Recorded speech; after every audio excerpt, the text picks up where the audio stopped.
Hi student. GIT के online class में आप सबका स्वागत है। और आज की क्लास में जानेंगे टाइप्स ऑफ वाउचर। क्योंकि याद रखिए पिछली क्लास में भी हमने आपको बताया था, और जो कंफ्यूजन रहेगा तो वो बताने के बाद से आज हम लोग पढ़ेंगे कौन सा, रिसिप्ट वाउचर के बारे में। किसके बारे में? Receipt voucher.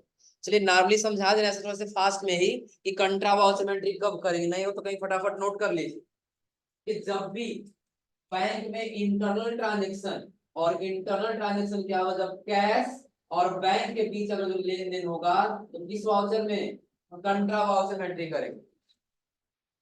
समझ आ रहा है ना कि बिजनेस का कोई भी इंटरनल ट्रांजेक्शन, और इंटरनल ट्रांजेक्शन क्या होगा, यदि आप कैश जमा करेंगे या कैश निकालेंगे, कस्टमर को तो नहीं बताने जाएंगे, कस्टमर को बताने जाएंगे। इंटरनल ट्रांजेक्शन हुआ है ना। और इंटरनल ट्रांजेक्शन क्या हो, यदि कैश आप जमा करिए बैंक में या बैंक से कैश निकालिए, तो ऐसे ट्रांजेक्शन की एंट्री हम किसमें करेंगे? कंट्रा वाउचर। याद रहेगा ना। पेमेंट का मतलब सीधा साफ साफ दिख रहा है, पेमेंट हम किसी को पैसा दे रहे हैं। क्या कर रहे हैं? किसी को पैसा दे रहे हैं। हम ये कह सकते हैं कि जब भी हम किसी को पेमेंट करेंगे तो पेमेंट वाउचर में एंट्री करेंगे। और पेमेंट किसको करेंगे? तो जब हमारा कोई क्या हो, सप्लायर उसके साथ उधार सामान खरीदे उसका पेमेंट करेंगे। दूसरा क्या होगा कि जब क्या होगा, हाँ जब सपोज करें हम क्या करना, कोई रेंट देना है बिल्डिंग का, या फिर हम कोई अपने एम्प्लॉय का सैलरी देना है, हम पैसा दे रहे हैं ना, पेमेंट कर किस वाउचर करेंगे? पेमेंट का। याद रहेगा। कंट्रा कैश और बैंक के बीच लेन देन हो तो कंट्रा वाउचर। हम किसी को पैसा दे रहे हो तो पेमेंट वाउचर। अब कोई कंफ्यूजन नहीं है ना। नहीं तो अब अगर होगा पूछ लीजिए लोग, फिर बता देंगे। और अगर आप लोग नहीं पूछ रहे हैं तो बाद में जब हम पूछेंगे अब कान बिना पकड़वाए छोड़ देंगे, फिर कितना कान में हाथ छिपा देंगे, ऐसे रहिएगा। कंट्रा कैश और बैंक के बीच में सिर्फ लेन देन, इंटरनल ट्रांजेक्शन। अर्थ में ना, अपने बैंक से कैश, अपने कैश में क्या, कैश क्या किए, बैंक में जमा किए, या बैंक से कैश हम क्या कर दिए, निकाल दिए। हो जाएगा ना। अरे सपोज करिए कि आपका बिजनेस है और आप प्रतिदिन क्या करते हैं, सेल करते हैं। तो 2 महीने या 1 महीने या 5 महीने या फिर 2 दिन या 4 दिन में, दिन में हो, सपोज करिए हम 10 दिन ले लेते हैं। कितना दिन? 10 दिन में आपके पास जो है 1 लाख रुपया कैश हो गया। कितना हो गया? 1 लाख रुपया कैश हो गया। तो आप ये सोच रहे हैं इसको ला के बैंक में जमा कर, आ रहा समझे ना। तो अगर जो आप ये ट्रांजेक्शन करेंगे नहीं करेंगे, तो कैश कहाँ गया 1 लाख रुपया पता चलेगा? तो कंप्यूटर में दिखाना होगा ना कि आपकी 1 लाख रुपया कहाँ जा रहा है। हम दिखाएंगे 1 लाख रुपया कहाँ जा रहा है, बैंक में जा रहा है। कहाँ दिखाएंगे? बैंक में। अब यही अकाउंट हम लोग करते हैं कि कैश जमा हो रहा है और बैंक पाने वाला हो रहा है, तो यही हम लोग डेबिट और क्रेडिट करते हैं। तो आप लोग जब अपने बैंक में पैसा जमा करते हैं तो मैसेज आता है क्रेडिट का, और जब पैसा निकालते हैं तो मैसेज आता है डेबिट का। वहां कभी चोरी लगाए आप लोग? चोरी क्या समझ लीजिए। अभी हम 1 लाख रुपए कैश जमा किए किसमें, तो कैश किस अकाउंट का है? रियल। और बैंक किस अकाउंट का है? गोल्डन रूल में हम लोग यही पढ़े हैं ना। तो कैश का रियल अकाउंट का रूल क्या कहता है? जब कोई धन उस बिजनेस में आता है तो डेबिट, और यदि बिजनेस से जाता है तो अगर जो कैश बैंक में ला के जमा कर, हम चले गए बिजनेस में पीएनबी में पैसा जमा करके आ गए, तो बिजनेस कैश गया है ना।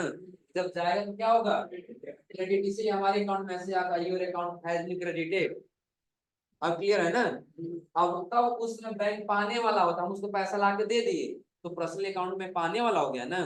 तो पाने वाले का अकाउंट क्या करना होता है? अब कोई दिक्कत नहीं है ना। ये हम डिपॉजिट किए, जमा किए हैं, अब यही कैश हम विड्रा करेंगे क्या।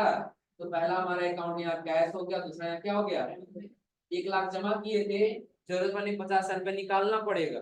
तो अब ये बैंक किसको देगा, कैश को देगा ना, क्योंकि कैश हमारे बिजनेस में कब आएगा, तो वहां पे जब हम पैसा निकालते हैं कहा था your account has been debited, यानी कि तब हम पाने वाले हो।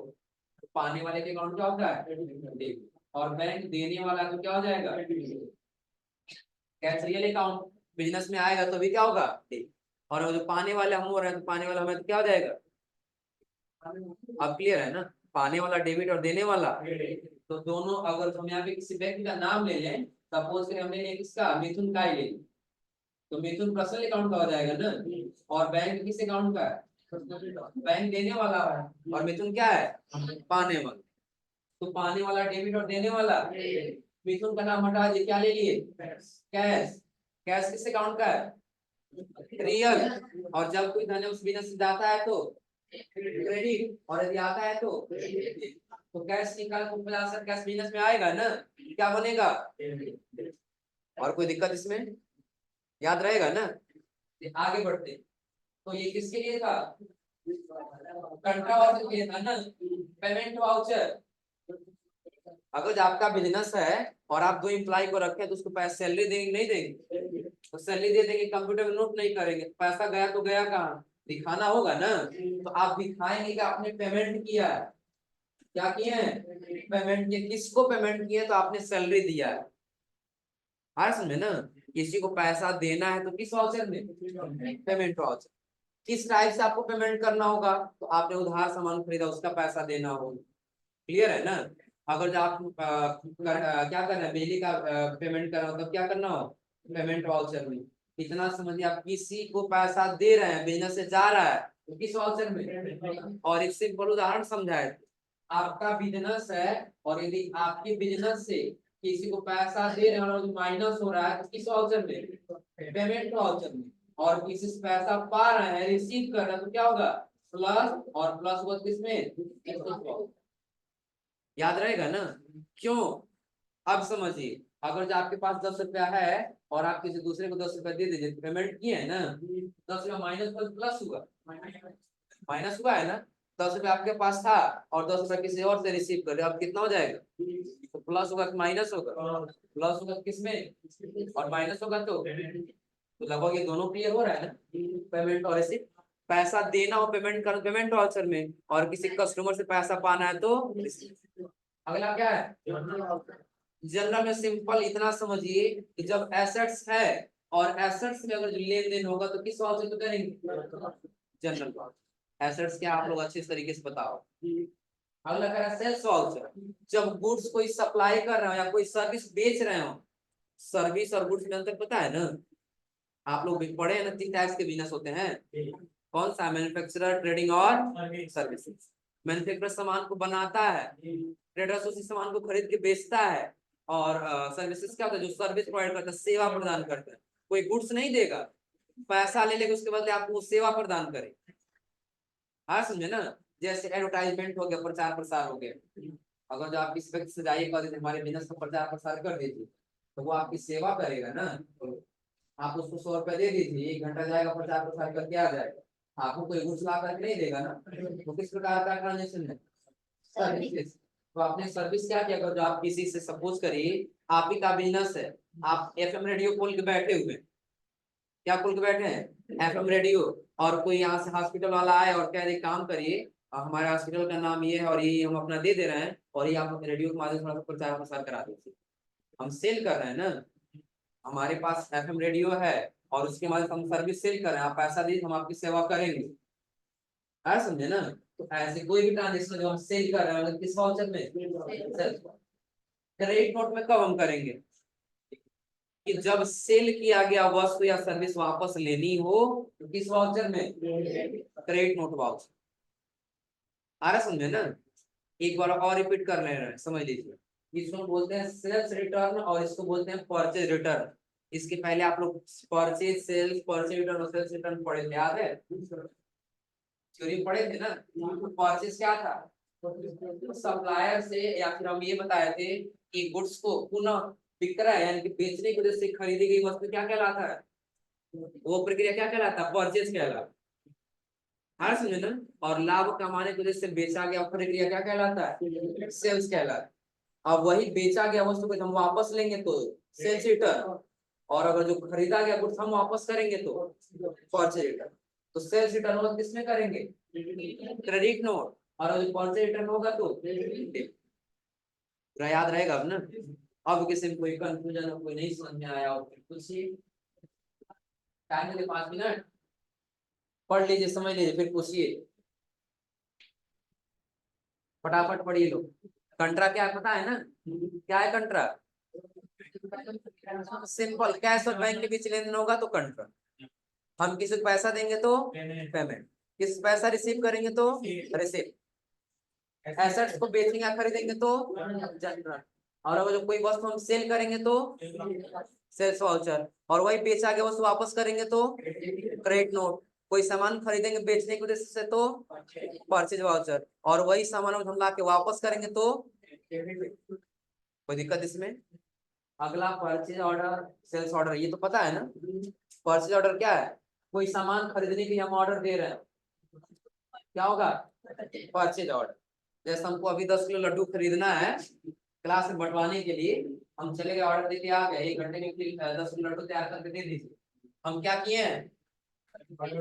ऑर्डर दिए, परचेज ऑर्डर दिए। आ रहा समझे ना। सेल्स ऑर्डर क्या है? सपोज कि हमारा ही बिजनेस है और कोई आके हमको ऑर्डर दे, ये सामान हमारे पास भेज दीजिए, तो क्या करेंगे हम? सिंपल समझिए, इसमें कुछ लोग का जरूर कोई ना कोई शॉप जरूर हो, बिजनेस होगा छोटा मोटा ना, चाहे किराना स्टोर चाहे कुछ भी। अगर हमको कोई सामान कम पड़ जाता है बिजनेस में, तो जाते हैं लाने के लिए ना, पहले देख के नोट कर लेते हैं क्या क्या कम है, उसको लाना होगा। वो हमारा प्रक्रिया क्या कहलाएगा? Purchase order. और अगर थोड़ा सा बड़ा सा है, दूसरा कोई आता है तो नोट करते हैं आपको क्या क्या चाहिए बताइए, हम लिख दे रहे हैं, फिर आपको निकाल कर दे दे रहे हैं। होता है ना, हमारा क्या कहलाएगा? Sales order. दोनों क्लियर है ना। उसके जस्ट नीचे का रिजेक्शन आउट और रिजेक्शन, रिजेक्शन आउट क्या है? रिजेक्शन आउट क्या बताए भी थे पिछले क्लास में ना। अब हम 10 किलो लड्डू का ऑर्डर दे दिए थे, अब पता चले बजट हमारा ज्यादा लग जाए, पैसा ज्यादा लग जाएगा, क्योंकि 10 किलो का कोई मतलब नहीं है। काम करते हैं 2 किलो कैंसिल कर देते हैं, 8 किलो रखते हैं, तो 2 किलो कैंसिल करना होगा ना। किस वाउचर में? Rejection out. और पता चले हमको ज्यादा लग रहा है, तो हम तो कैंसिल किए ही है ना, तो कस्टमर को भी तो ज्यादा लगेगा ना, वो भी तो कैंसिल करेगा ना। तो वो कस्टमर जो कैंसिल करने आ रहा है, रिजेक्शन। अब इसमें कोई दिक्कत हो जाएगा ना। अगला क्या है? स्टॉक जनरल क्या है?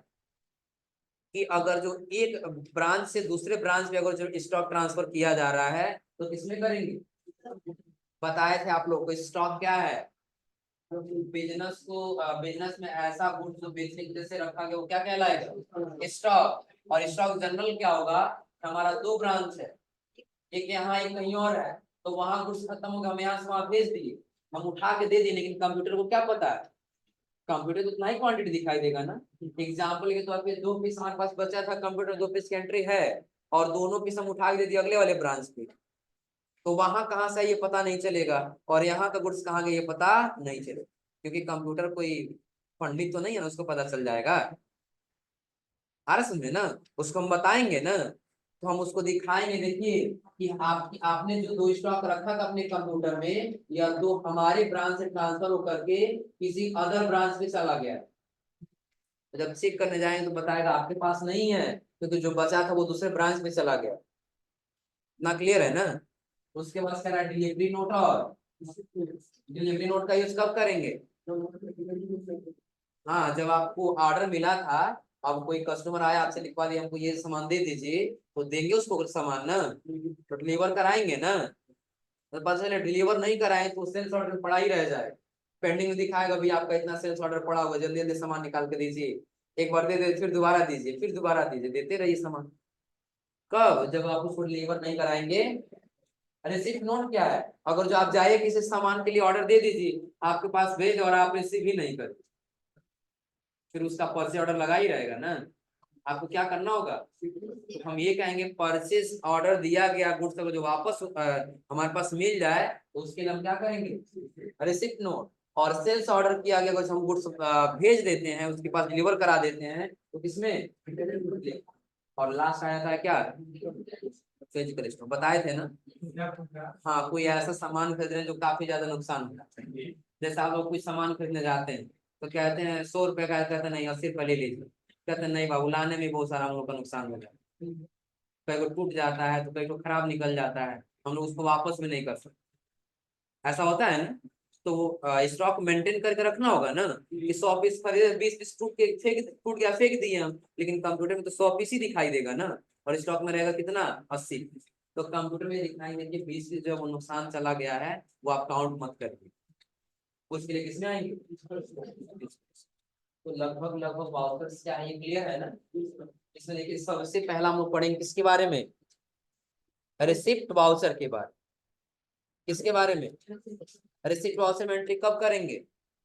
जब किसी से पैसा पाना, ये तो हम बताए ना। अब वो पैसा क्या कैश होगा तभी कि बैंक होगा तभी? किसी में रिसीव हो आपको पैसा मिले, किस वाउचर में? Receipt voucher. देखिए कह रहा है कि बिजनेस में किसी भी प्रकार से मनी रिसीव होने पर उसके अंडर रिसीट वाउचर में की जाती है। तो जब आपको पैसा रिसीव होगा तो माइनस होगा कि प्लस होगा? प्लस होगा ना। जब पैसा रिसीव होगा तो उसकी एंट्री किसमें करेंगे? रिसीट वाउचर में की जाती है। जो कह रहा है कि चाहे यह मनी डायरेक्ट इनकम हो या फिर यह मनी इनडायरेक्ट इनकम। डायरेक्ट और इनडायरेक्ट का मतलब पता है ना? डायरेक्ट का मतलब क्या होगा? प्रत्यक्ष रूप सामने से, और इनडायरेक्ट का मतलब क्या होगा? अप्रत्यक्ष। अब डायरेक्ट कैसे आएगा, इनडायरेक्ट कैसे आएगा? ये तो है ना। अब सपोज करिए कि आप 100 रुपए का कोई सामान खरीद के लाए, बेचे 120 रुपए, तो आप कितना कमा लिए? तो यह आपने गुड्स बेचा, उसके बदले आप कमाए हैं ना। तो वो डायरेक्ट हुआ कि इनडायरेक्ट? इनडायरेक्ट होगा ना। आपने सामान बेचा तभी आपका क्या हुआ? हाँ, इनकम हुआ, तभी आपको रिसीव हुआ, ना रिसीव नहीं हुआ। आ रहा समझे ना। अब डायरेक्ट क्या होगा? सपोज करिए कि अगर जो आप किसी को पैसा दे दिए इंटरेस्ट के रूप में, ऐसा होता है ना। हमारा बिजनेस है और हम काम ये भी करते हैं, कोई हमारे पास आता है तो हम इंटरेस्ट में उसको पैसा दे देते हैं ब्याज से। हर समझे ना। तो पैसे से ही तो पैसा मिल रहा है ना। उससे हमने किसी वस्तु को लगाया नहीं है ना। तुम्हारा क्या होगा? डायरेक्ट यानी प्रत्यक्ष रूप से होगा। क्या हम 100 रुपया दे दिए किसी को ब्याज पे, पैसा कितना दे दिए? 100 रुपए। 2 महीने के बाद वो आया वापस करने के लिए, हम निकला 110 रुपए वापस लेना है। 10 रुपए हमको क्या मिला? ब्याज मिला है ना। कोई वो वस्तु इसके लिए नहीं लगाया है ना। आया समझे ना। यह क्या कहलाएगा और यह क्या होगा? तो चाहे इससे रिसीव हो और चाहे इससे, दोनों कंडीशन एंट्री किसमें करेंगे? Receive call. और अगला क्या है? तो कह रहा है चाहे कैश के रूप में हो या फिर सीधे बैंक अकाउंट में हो, हर कंडीशन मनी रिसीव होने पर एंट्री एंट्री की जा रही है। अब अगर जो आपको पैसा मिल रहा है, हम कोई सामान बेच रहे हैं, तो चाहे वो हमको कैश दे दे या फिर ऑनलाइन पेमेंट करके बैंक में भेज करके चला जाए, तो पैसा तो हमें को रिसीव हो रहा है ना। दोनों कंडीशन में एंट्री किसमें करेंगे? Receive cost. बस पैसा आपके बिजनेस में प्लस होनी चाहिए। आज समझे ना। चाहे वो डायरेक्ट हो या फिर वो इनडायरेक्ट, चाहे बैंक के माध्यम से आए या फिर वो कैश के माध्यम से, यदि आपके बिजनेस में पैसा प्लस हो रहा है उसके एंट्री किसमें करेंगे? Receive cost. एग्जाम्पल एक ट्रांजेक्शन दिया। ट्रांजेक्शन क्या है समझिए। तो पहले ट्रांजेक्शन कोड क्या है? इज ऑन 2 अप्रैल 2020, यानी कि 2 अप्रैल 2020 मिस्टर पुष्कर इन्वेस्टेड क्या कह रहा है, आगे 20 lakh into the business as. इसके पहले हम लोग सिंपल जनरलिटी में कई सारे ट्रांजेक्शन बनाए थे। कितना अकाउंट बना रहे थे हम लोग? तो कौन कौन सा? एक कैपिटल और दूसरा कैश बनेगा, यही बना रहे थे हम लोग ने। अब ये बताइए, अगर जो आप ही अपने ऊपर ले लीजिए, इनके नाम पे हम हटा करके आप अपना नाम रख दीजिए, खुद के ऊपर ले लीजिए, और यदि आप अपने बिजनेस में पैसा इन्वेस्ट कर रहे हैं तो बिजनेस, आपके बिजनेस में पैसा आ रहा है कि जा रहा है? बिजनेस पैसा आ रहा है ना, तो किस वजह से करेंगे? इसी प्रोसेस में करेंगे ना, क्योंकि बिजनेस को ये 20 लाख रुपए अभी क्या हो रहा है? रिसीव हो रहा है। क्योंकि आप तो प्रोप्राइटर हो गए। क्या हो गए? प्रोप्राइटर। और पैसा लगाना, जो पैसा बिजनेस में लगाया जाता है वो क्या कहलाता है? तो हम एक अकाउंट बना लेंगे कि प्रोप्राइटर दे रहा है तो प्रोप्राइटर, और ले लेंगे capital account. Proprietor capital, proprietor capital लगा रहा है किसमें? बिजनेस। तो पहला तो अकाउंट हम ये बना लेंगे ना। दूसरा क्या बनाएंगे? कह रहा है कि लगाएगा तो आखिर कैसे लगाएगा ना। हम यहाँ पे क्या लगा रहे हैं? अब आप बताइए, देने वाला और तो बिजनेस में कैश जा रहा है ना। तो बिजनेस में जब 20 लाख रुपए लगा देंगे तब तो उससे अलग अलग काम करेंगे ना। और उससे अगर हम फर्नीचर खरीदेंगे तो उसका पेमेंट करेंगे, वो तो अलग बात हो गई ना। लेकिन अभी लगाया जा रहा है ना, तो किस वाउचर में किया जाएगा? Receipt voucher. अब आप बताइए इसके हिसाब से ट्रांजेक्शन कर ले जाएंगे। दो अकाउंट बनाएंगे, पहला किसका कैपिटल अकाउंट, दूसरा कैपिटल अकाउंट क्या होगा, डेबिट की क्रेडिट, किसका किसका क्रेडिट है, हाथ उठाओ लो, किसका किसका डेबिट है, आप लोग का डेबिट है और क्रेडिट कितने लोग का है, क्रेडिट बताओ लो, कितने लोग कंफ्यूज है, तुम कंफ्यूज हो अभी क्या था डेबिट, अब बताओ प्रोप्राइटर कैपिटल अकाउंट किस अकाउंट का है, चलिए गोल्डन क्लास तो पढ़े हैं ना सब लोग, बताइए लोग पर्सनल अकाउंट कैसे खाते आते हैं, से संबंधित खाते आते हैं, और पर्सनल अकाउंट में क्या होता है, क्या होता है, देने वाला और पाने, देने वाला होगा तो क्या होगा क्रेडिट, और पाने वाला होगा तो डेबिट, यही पढ़े हम लोग ना, सही है। उसके बाद से दूसरा अकाउंट कौन सा है, रियल अकाउंट, रियल अकाउंट का रूल क्या है, या तो कोई धन वस्तु आएगा या तो कोई धन वस्तु आएगा तो क्या होगा डेबिट, और जाएगा तो क्या होगा क्रेडिट, पता है ना। दूसरी चीज एक और अकाउंट पढ़े कौन सा, नॉमिनल, नॉमिनल में कैसे खाते आते हैं, इनकम और एक्सपेंस से संबंधित खाते आते हैं, इनकम होता है तो क्या होता है क्रेडिट, और एक्सपेंस होता है तो, रूल तो पता है ना। अब आप यही अप्लाई कर दीजिए ना इस पे, कि बिजनेस का मालिक बिजनेस से पैसा दे रहा है तो कैपिटल अकाउंट देने वाला हो रहा है ना, और पर्सनल अकाउंट का रूल क्या कहता है, देने वाला कैपिटल ऑफ डेबिट हो रहा है कि क्रेडिट हो रहा है, क्रेडिट हो रहा है ना। कैश क्या है, रियल अकाउंट का है ना, हम लोग क्या पढ़े हैं, कोई धन उस बिजनेस में आया तो डेबिट और जाए तो, अगर जो आज आप 20 लाख रुपए लाख बिजनेस में लगा दी तो 20 लाख रुपए बिजनेस में आया है ना, तो वो धन उस बिजनेस में आ रहा है ना, तो आएगा कैश तो क्या होगा डेबिट, और कैपिटल क्या हो जाएगा, क्यों वो समझ आ रहा है। आगे पढ़िए, कह रहा है जो एंट्री करना है, कह रहा है receipt entry can be entered in Tally in the following two mode, कि जब इस ट्रांजैक्शन की एंट्री आप करने जाएंगे रिसिप्ट वाउचर में तो दो मोड में कर सकते हैं, कितने मोड में, दो मोड में कर सकते हैं, जो देखिए सबसे लिखा है डबल एंट्री मोड और दूसरा सिंगल एंट्री, डबल एंट्री का यूज भी कर सकते हैं और सिंगल एंट्री मोड का भी यूज कर सकते हैं। डबल का कब करेंगे और सिंगल का कब करें, देखिए अगर जो एक अकाउंट क्रेडिट हो रहा है, कितना अकाउंट, आप लोग कंपाउंड जर्नल एंट्री पढ़े हैं ना, क्या होता है कंपाउंड जर्नल एंट्री,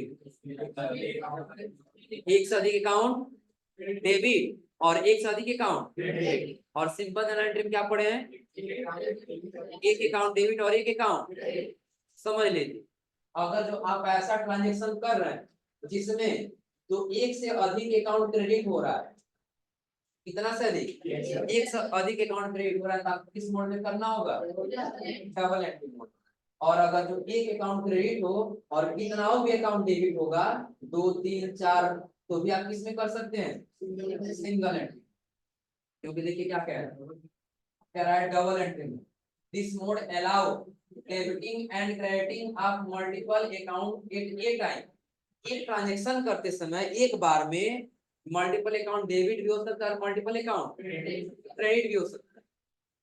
हमारा समझे ना, कि अगर हम कोई सामान खरीद रहे हैं, सपोज करिए कि एक हम कंप्यूटर खरीद, क्या खरीद रहे हैं, कंप्यूटर खरीद बिजनेस में आ रहा है ना, तो क्या होगा डेबिट।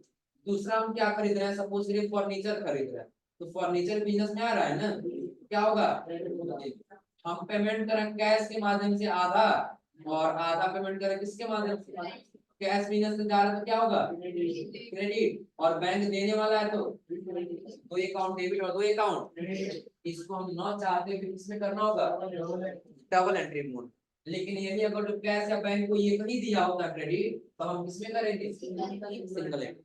तो पढ़िए कह रहा है कि this mode allow debiting and crediting of multiple account, debit और क्रेडिट दोनों क्या होगा, मल्टीपल अकाउंट होगा, एक से अधिक होगा, लेकिन वही कह रहा सिंगल एंट्री मोड में क्या, दिस मोड अलाउ, कि मोड अलाउ करेगा, परमिशन देगा डेबिटिंग मल्टीपल अकाउंट, कि डेबिट को मल्टीपल अकाउंट करिए, बट लेकिन crediting of only one account at a time, एक ट्रांजेक्शन करते समय एक बार में आप एक ही अकाउंट को क्रेडिट कर सकते हो, उससे ज्यादा क्रेडिट नहीं। क्लियर है ना, कोई दिक्कत इसमें? तो अभी हम चाहे डबल में करें या फिर सिंगल, लेकिन हिंट्स दिया है नीचे कि आप किसमें करेंगे, डबल एंट्री मोड। तो ट्रांजेक्शन क्या समझ आ रहा है ना। अब चलिए ये ट्रांजेक्शन करने के लिए हमको वाउचर में जाना होगा। कह रहा कहाँ जाना होगा आपको, गो टू गेटवे आप, फिर किस में जाना होगा, वाउचर, और वाउचर के बाद से रिसिप्ट वाउचर। मोड चेंज करना होगा किस बटन से, किस मोड में करना होगा, डबल एंट्री। चलिए हम लोग आ जाते हैं वहां पर। टैली ओपन है वो अभी ना, चलो ओपन कर लेते। तो फिलहाल यहाँ तक एक बार देख लीजिए, जो नहीं समझ आ रहा फिर पूछ लीजिए, रिपीट कर दे पुनः। सबसे पहले वाउचर बताएं, वाउचर में क्या था, कंट्रा। कंट्रा का यूज कब करेंगे, कैश और बैंक के बीच लेन देन होगा तब। पेमेंट, जब किसी को पैसा यानी पैड करेंगे, पेमेंट करेंगे। रिसीव, जब किसी पैसा रिसीव करेंगे। जनरल वाउचर, एसेट से लेन देन। और अगर जो सेल्स वाउचर का यूज करना हो तो हाँ, गुड्स को सेल करते समय। क्रेडिट नोट, हाँ सेल किया हुआ गुड्स वापस करने के लिए। परचेज, कोई वस्तु खरीदने के लिए जिसका उद्देश्य हो बेचना है, किसमें करेंगे, डेबिट नोट वाउचर। हाँ, अगर जो खरीदा गया गुड्स वापस करने जाएंगे तो purchase order.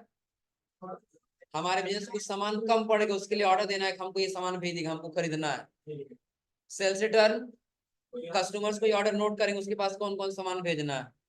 Rejection out, customer के द्वारा दिया गया ऑर्डर अगर जो कैंसिल करना है तो रिजेक्शन आउट।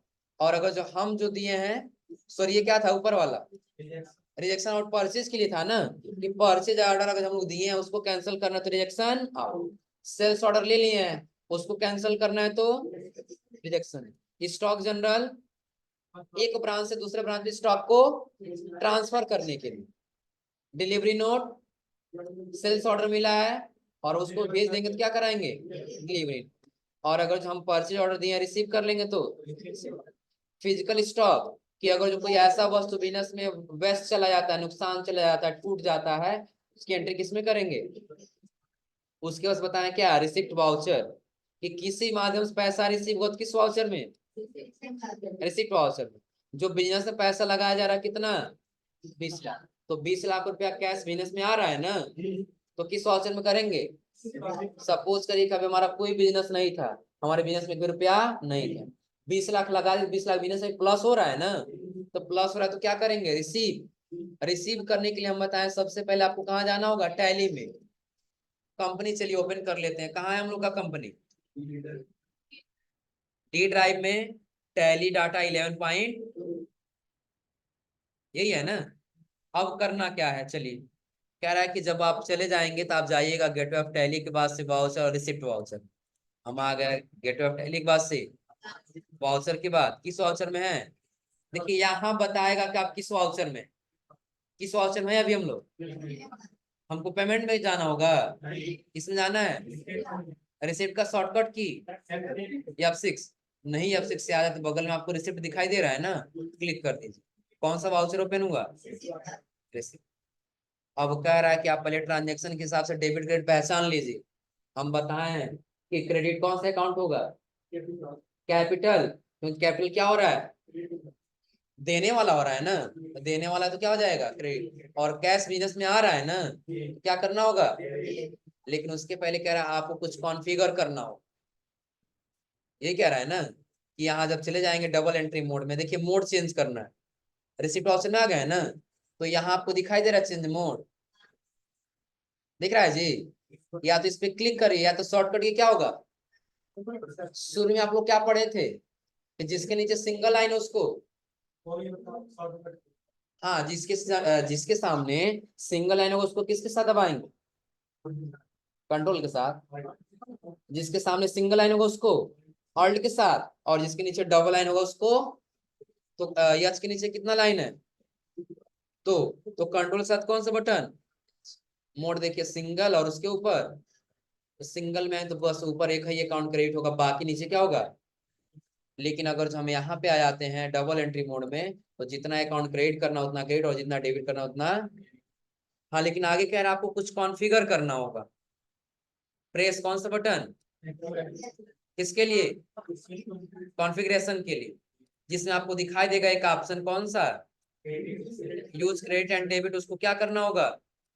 समझ लिया। अभी हमारे कंप्यूटर में ये यस है तभी क्या आ रहा है, क्रेडिट। अगर ये यस नहीं होता है ना, पता है क्या आता है, टू और बाई आता है। कैसे? तो कहाँ जाने के लिए कह रहा है, कॉन्फ़िगर, और यही दे रहा है ना, यूज डेबिट एंड क्रेडिट। क्या है अभी हमारा? चलिए हम नो कर देते हैं, कंट्रोल एस एक्सेप्ट। क्या आ रहा है?